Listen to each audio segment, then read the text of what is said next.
Police বলছে lookout notice জারি করা ছিল এবং স্পেনে থেকে এই ষড়যন্ত্র করেছে। এটাকে কি চোখে দেখছেন, মানে আপনার গাড়ির উপর হামলার সেই ঘটনার পরিপ্রেক্ষিতে? আমি কোনো চোখেই দেখছি না, কেননা এটা তো আমি আপনাদের মধ্যে মানে আপনাদের মিডিয়া থেকেই আমি জেনেছি। পুলিশের সঙ্গে আমার কাছে কোনো তথ্য বা এই জাতীয় কোনো খবর আমার কাছে ছিল না। ফলে এটা নিয়ে আলাদা করে আমার কোনো বক্তব্য নেই, বক্তব্য দিয়ে আমার সমীচীন হবে না। এটা নিয়ে আপনাদের যদি কোনো আমার বিবৃতি দরকার আমার মনে পুলিশের থেকে যাওয়াই ঠিক হবে।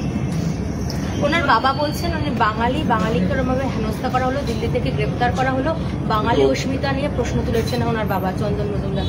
ওর পরিবারে কে কি বলেছেন আমি জানি না, আমি এটা বললাম তো, মানে পুলিশের সঙ্গে ইনফ্যাক্ট আমার কোনো কথা হয়নি, পুলিশ আমাকে জানায়ও না। তো এটা তো তারাই ভালো বলতে পারবে। অনেক বছর মানে বিরোধীরা বলছে পুলিশের একটা অতি সক্রিয়তা, একটা ছেলে স্পেনে গবেষণা করেন, সেখান থেকে কনস্পিরেসি করেছে, এই দাবি সত্যি আমি বলতে পারবো না। মানে এটা আপনারা যখন একদিকে বলেন যে আইনের মধ্যে চলবে, আমি তাই তো বললাম যে আমার সমর্থনও নেই, আমার বিরোধিতাও নেই, কিছুই নেই, আমার কোনো বক্তব্যই নেই। আইনের মধ্যে চলবে এটাই আমি বলছি না, আপনারা বলেন তো আমার কোনো বক্তব্য নেই, আমি সেই বক্তব্যটাও বলছি না। আপনার গাড়িতেই তো এটা হামলা হয়েছে, আপনি কি মনে করেন পুলিশ এটা ঠিক কাজ করেছে? আমি তো আমার সাথে পুলিশের কোনো কথাই নেই, খোঁজে নিয়ে দেখি না পুলিশের অ্যাকশনটা ঠিক। আমি তো জানি না, আমি ছেলেটিকে চিনি না, বললাম না। পুলিশের অনেকেই ওরা পরিচিত।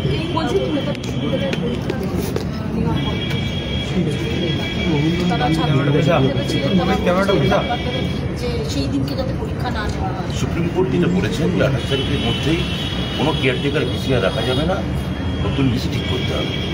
এটি ওই 28 তারিখে ডেট দিয়েছে, মানে তার মধ্যে আপনারা পার্মানেন্ট ভিসি নিয়ে চলে আশা করছি নিশ্চয়ই মাননীয় সম্মানীয় বিচারপতি জাস্টিস ললিত তিনি যাদের ঠিক করবেন, মানে আমাদের যারা বিশেষজ্ঞ ছিলেন তাদের সহায়তা নিয়ে সেটা 28 তারিখের মধ্যে সুপ্রিম কোর্ট করার নির্দেশ দিয়েছে।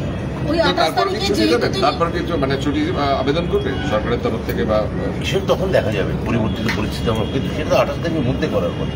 ওই 28 তারিখে যেহেতু বেশি তিনি সিদ্ধান্ত নিয়েছেন যে ওই দিনকেই পরীক্ষা হবে, তৃণমূল ছাত্র পরিষদের প্রতিষ্ঠা দিবসের দিনকে, সেই কারণেই কি আপনারা আপনি কথাটা বলছেন, মানে যেহেতু সরকারের ডেট 28 তারিখে ওটা ছাত্র পরিষদের রাস্তায় যানজটের একটা আশঙ্কা করছেন ছাত্ররা, রাস্তায় যানজট তৈরি হতে পারে এবং সিইউ থেকে বলা হয়েছে, সিইউ থেকে বারবার আবেদন করা হয়েছে রাজ্য সরকারের কাছে যাতে যান চলাচল ঠিকঠাক থাকে রাস্তায়। আমার যানটা কি আমার দপ্তরের মধ্যে পড়ে না, তো আমি ঠিক বলতে পারবো। কিন্তু আপনি শিক্ষামন্ত্রী এবং শঙ্কুদেব পান্ডা বিজেপি নেতা, তিনি অভিযোগ করছেন যে পার্থ চট্টোপাধ্যায় জেল থেকে কলকাটিনার যে উপাচার্য নিয়োগ করার ক্ষেত্রে স্থায়ী। আমার নেটফ্লিক্স থ্রিলার বা অ্যামাজন প্রাইমের যে রুদ্ধশ্বাস থ্রিলারগুলো হয়, ডিটেকটিভ গল্প, আমারও দেখতে বা পড়তে ভালো লাগে, বিশ্বাস করি না।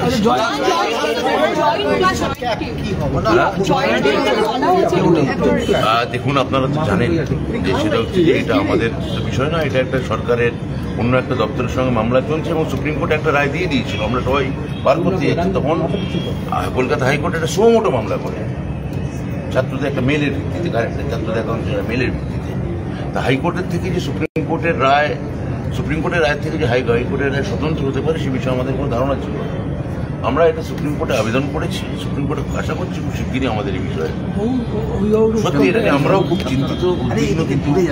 এখানে একটা যে আমাদের এই ভর্তি প্রক্রিয়া আটকানোর জন্য অতি সক্রিয়তা যে দেখা যাচ্ছে, সেটাও একই সঙ্গে সত্য।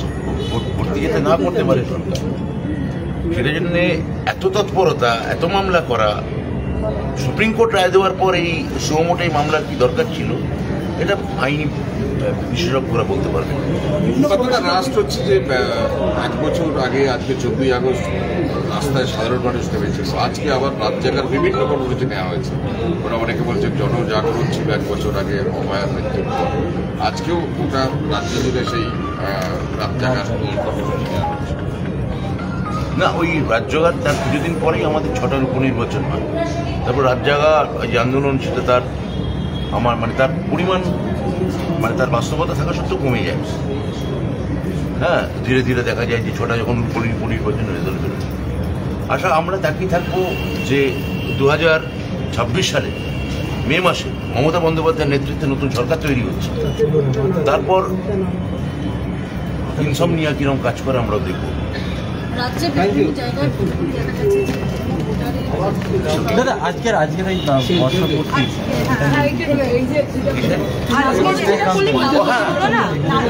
নামকরণটা করা হয়েছে স্টুডিওটা স্টুডিওর ওরা সংসদ নাম দিয়েছেন তপন সিনহার নামে, হ্যাঁ, আর অডিটোরিয়ামটার নাম দিয়েছেন ওরা আমাদের প্রথম মহিলা চিকিৎসক কাদম্বিনী গাঙ্গুলির নামে। আমি দুটো